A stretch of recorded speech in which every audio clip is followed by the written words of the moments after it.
সম্মানীয় শ্রী প্রদ্যুৎ সিনহা মহাশয় শীতলা মন্দির এবং হরি মন্দির নতুন নির্মাণ করছেন।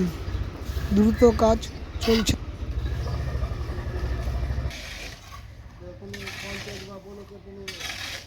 খালি গেছি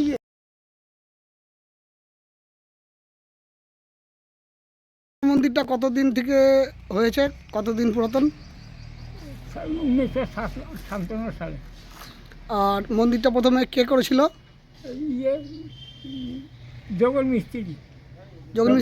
জগন মিস্ত্রিটা কে? ধীরেন বাগচি বাবা। ও ঠিক আছে। আপনি তখন থেকে দেখেছেন মন্দিরটা তৈরি হতে? 57 থেকে আমি দেখেছি। খালি কি শীতলা পূজা হয় না আরও কিছু হয়? না না, পূজা হচ্ছে, রাধা গোবিন্দ পূজা হচ্ছে। ও রাধা গোবিন্দ থেকে শীতলা পূজা পরে। ও রাধা গোবিন্দ থেকে আগে, তারপর শীতলা পূজা হচ্ছে। আগে তো আমরা দেখেছিলাম যে রাধা কৃষ্ণ গৌর নিতাই একসঙ্গে পূজা হতো আর কীর্তন হতো, তাই না? এখন খালি রাধা গোবিন্দটা হয়। হ্যাঁ। কান্ডারন কোথায় এই মন্দিরটা? কান্ডারন শীতলা হরি মন্দির, কান্ডারন কলোনিতে। জায়গাটা কাদের এটা? জায়গাটা আমার মামার। আপনার মামার নাম? দেবেন মিস্ত্রি। দেবেন মিস্ত্রি? দেবেন মণ্ডল। হ্যাঁ, দেবেন চন্দ্র মণ্ডল। দেবেন চন্দ্র মণ্ডল। হ্যাঁ, ঠিক আছে।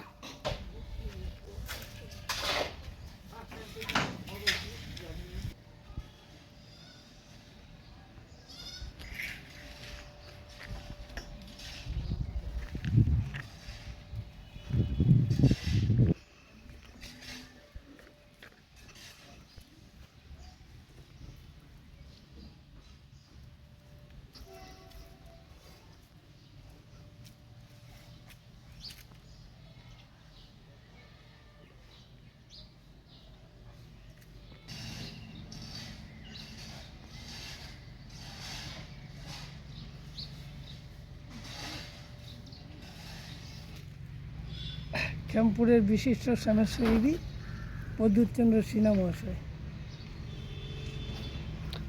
এটা স্থাপিতটা কত বলেন তো একটু? এটা 57 কি 58 সালে এই মন্দিরটা স্থাপিত করেছিল, মাটির মন্দির।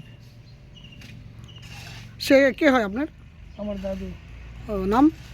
দেবেনচন্দ্র মণ্ডল। ঠিক আছে।